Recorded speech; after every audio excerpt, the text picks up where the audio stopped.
Welcome to the Dealing with Goliath podcast. The mission of Dealing with Goliath is to sharpen the psychological edge in negotiation, ethical influencing, and high impact conversations for business leaders who want to be more effective under pressure, uncover hidden value, and build greater connection and business relationships, all while increasing profitability. This is the shorter form espresso shot of insight podcast interview to boost business performance using our 5 or so questions in 15 or so minutes. My guest today is David Hatch. Now, everyone has a story to tell about a bad manager. David Hatch is on a mission to change that by bringing great leadership to every new manager he meets. David helps new managers and first-time founders with their leadership skills so they can become leaders, not bosses. Lead with integrity and build happier, higher performing teams, more effective organizations, and ultimately successful businesses. David has over 20 years leadership experience, an MSc in business and management, and is a fellow of the Institute of Leadership and Management. David, welcome to the show. Well, thank you for having me. Great to be here. Great to have you here. And there's quite a few things I want to pick your brain about here. So let's Okay. start off just giving people a bit of context. So we have an idea from the little intro there, but who's your ideal client and what are some of the bigger challenges they face? Yeah, I mean, I kind of already answered it in the profile, didn't I? I've preempted the question. Sorry. That's all right. Yeah, I think it's first timers, people who are they might be new managers in big companies, they might be first time founders starting their own organization for the first time, growing a team. Mhm. And what I'm really interested in is people who are in that moment of transition in their leadership, if that makes sense. Interesting. So is this going from being kind of a follower to now you're managing your own team or a high performer in your own right, and then you're suddenly have these 4 or 5 people under you or something, is it? Yeah, absolutely. I think yeah, I mean, there's lots of transitions and moments of change in our careers, aren't they? And I've found this particular type quite interesting because I feel like it's one of, if not the most difficult one you'll do, especially the first time.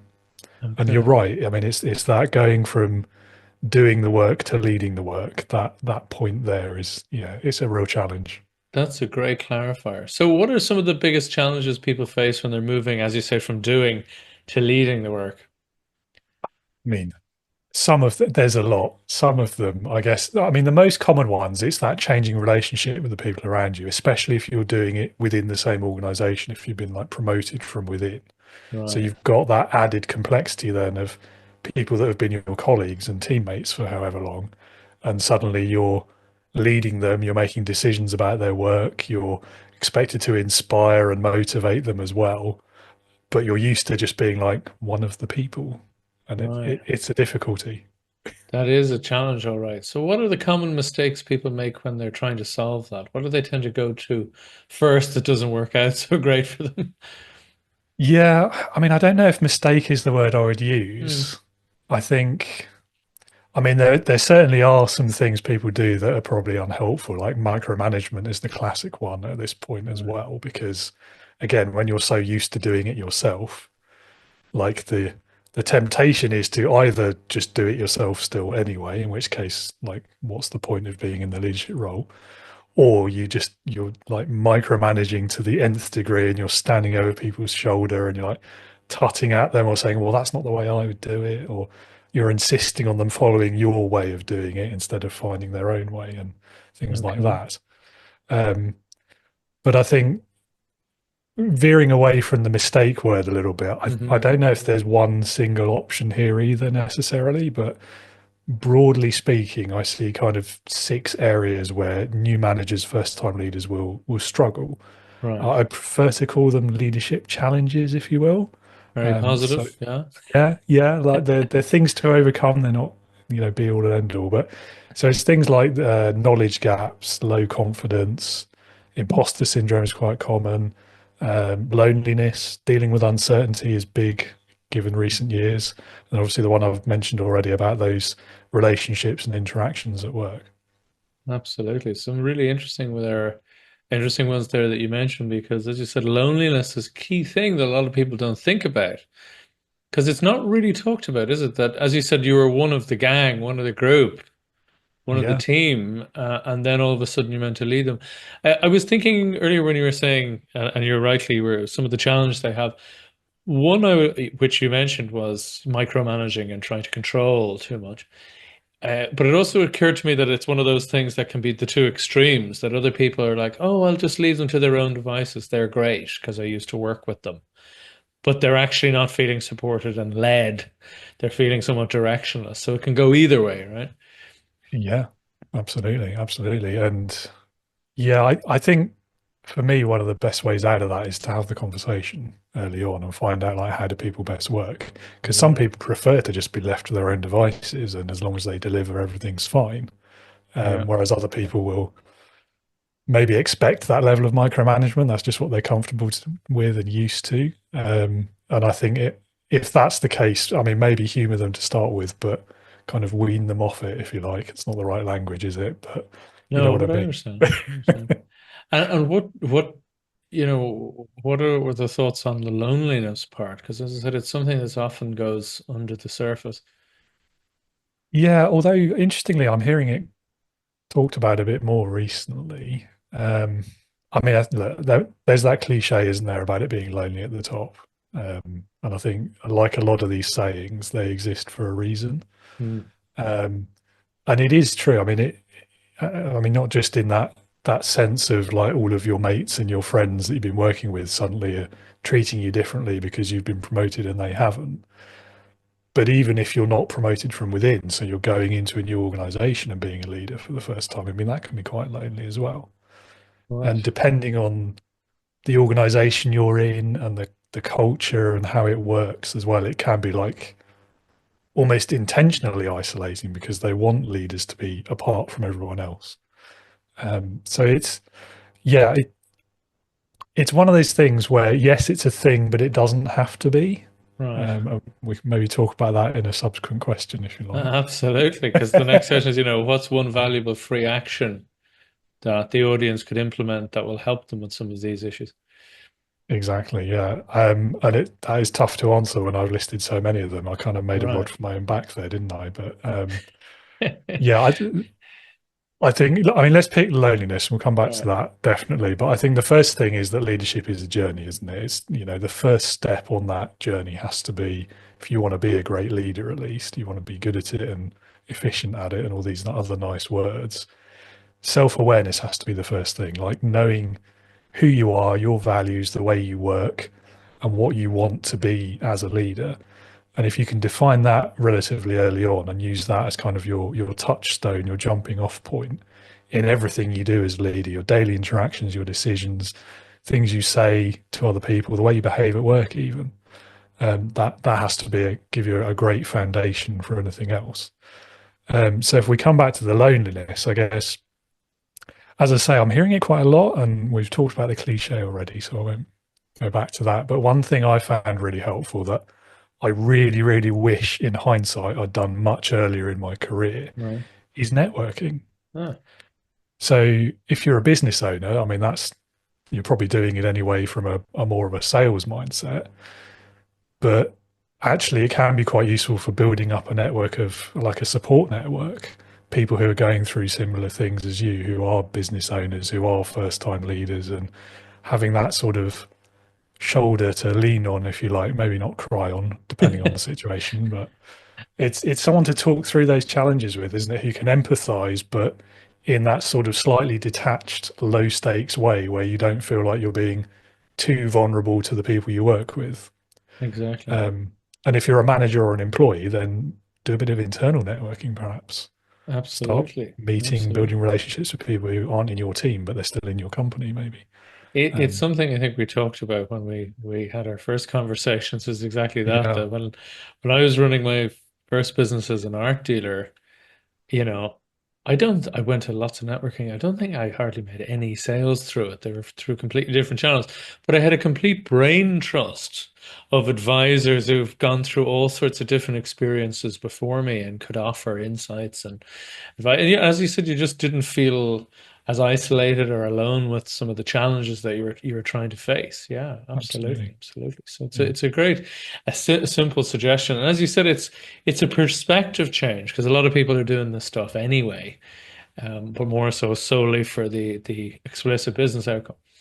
Very Mhm. good. So, what would be one valuable free resource that you could direct people to that will help them with some of these challenges? Yeah. Okay. So I try not to be too self-promoting. Oh, go But I on. think, yeah. So look, I mean, not everyone experiences all of these challenges in the Yeah. same way, to the same level, at the same times. But one free resource that you can find on my website actually, which is the quiz. So it's the Leadership Heroes quiz. Mhm. And that serves two purposes. It has a short version and a long version. If you take the longer version, then firstly, it will help you hone in on what the balance of those challenges is for you, which one maybe stands out amongst the others, and which is your biggest one right now, which can then inform what you do to address it and what you might change in your approach. And then secondly, as the name suggested, it will help you find, identify, maybe suggest a leadership hero. Mhm. They're almost all from the world of science fiction right now, so Huh. don't let that put you off. But it will give you Okay. some ideas about what you can learn from those characters and a way of thinking about leadership really and what you can do differently, what you can take as inspiration. It can start you off on that process of identifying your leadership values, as I talked about earlier. It's And a also, very important thing, and it's a very interesting way of doing it. There's a book there a few years ago called the Alter Ego, and it kind of parallels that. It take picking a character that you admire.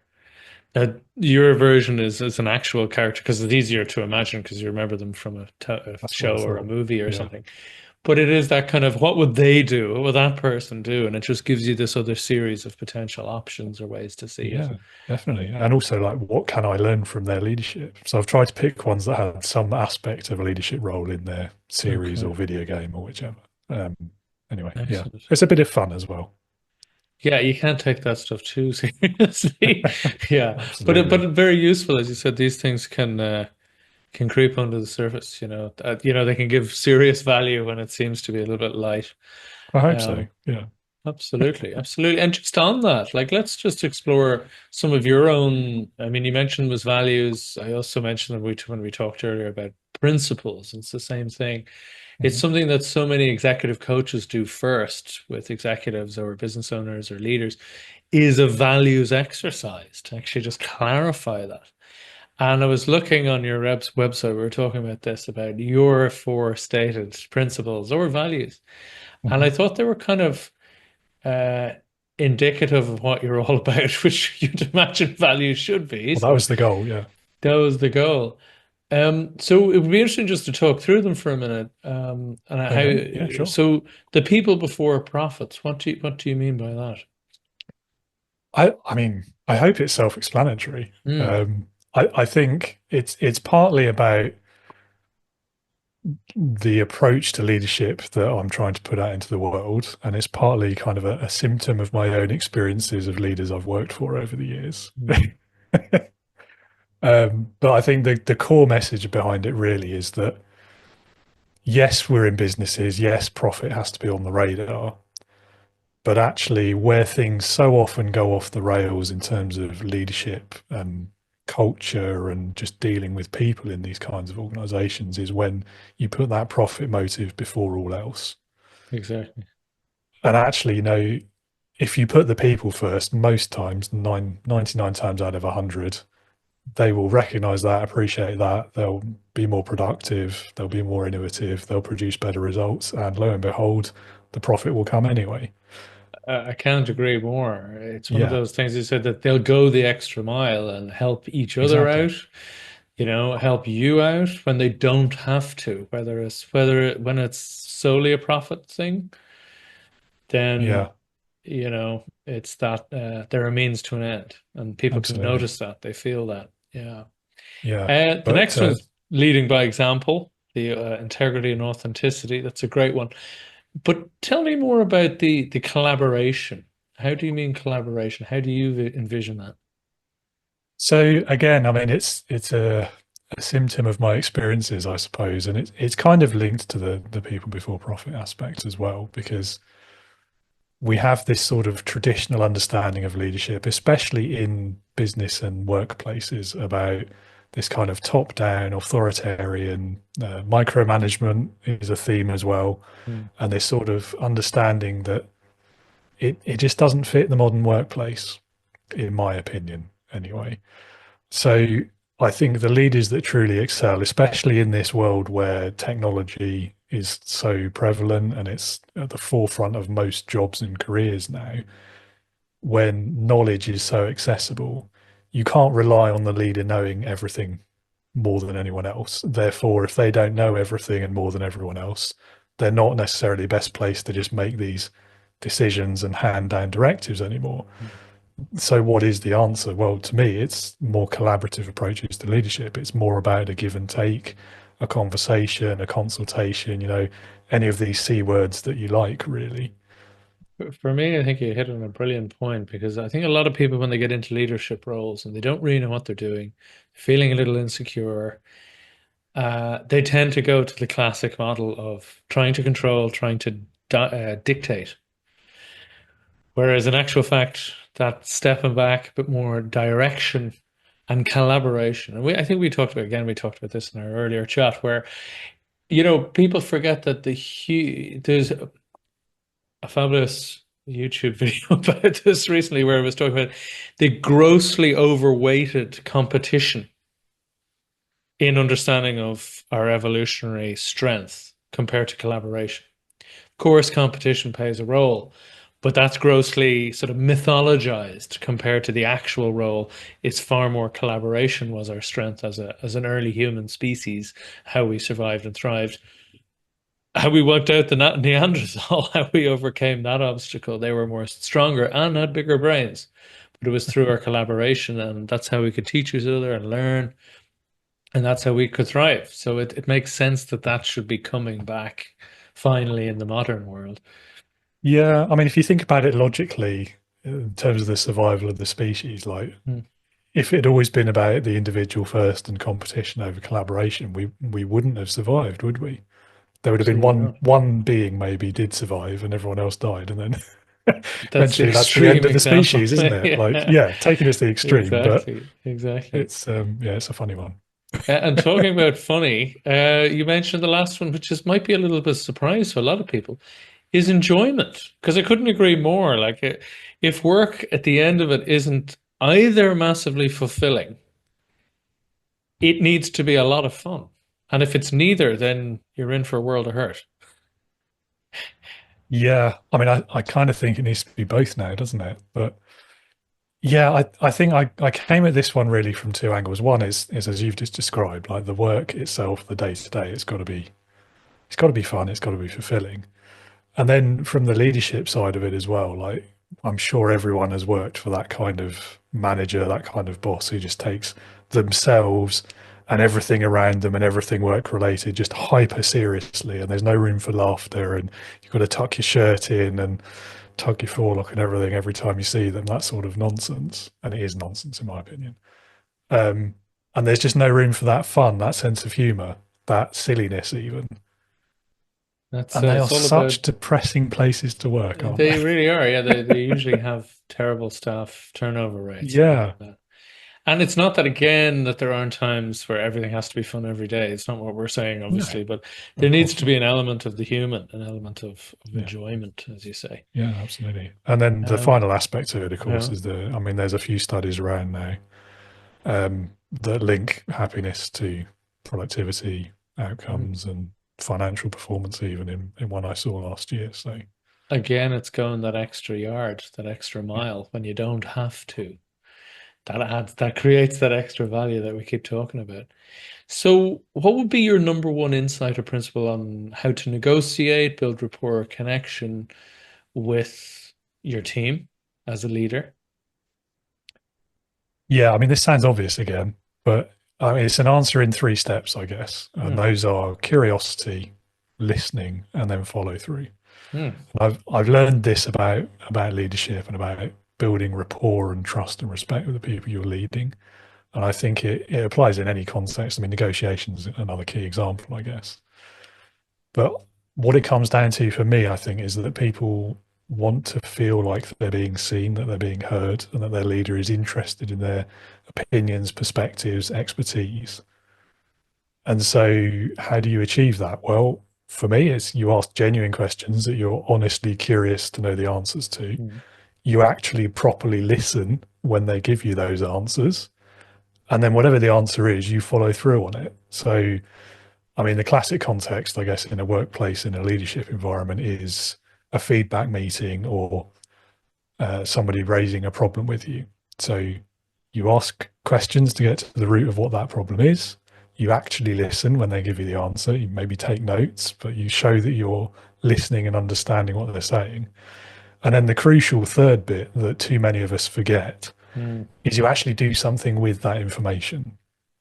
You might not be able to solve it tomorrow, and you should say that as well, by the way. But you do something to show that you're making progress towards solving it, to take what they've said seriously and do something about it. Absolutely. Fantastic stuff. And it's also, of course, having them make suggestions to solve it so that they feel agency Well, involved in the solution is yeah. another. That's not always appropriate, but the point is that same idea of being heard and then involved. Excellent stuff. So, David, where can people learn more about you? Well, the best place is my newish website. It's newish because it launched at the beginning of the year and we're in March now. I don't know where time's going. But the address is www.leadingwithintegrity.co.uk. Very good. Leadingwithintegrity.co.uk. And we'll have a look. What's the quiz? Is that slash? So you'll find that on the website. There's a bar at the menu at the top, drop down menu for resources, and then quizzes on the list. Very good. But yeah, I think slash quiz will probably work as well. Yeah, we'll have a link to it below this. I'll send you a link. Yeah, we'll have a link below this. And and I see you're on LinkedIn quite a lot as well. So do reach out to David Hatch there on LinkedIn. David, thank you for your time today, and thank you for the great insights for all those budding leaders out there. Well, thank you again for having me. It's been lovely talking again. Cheers.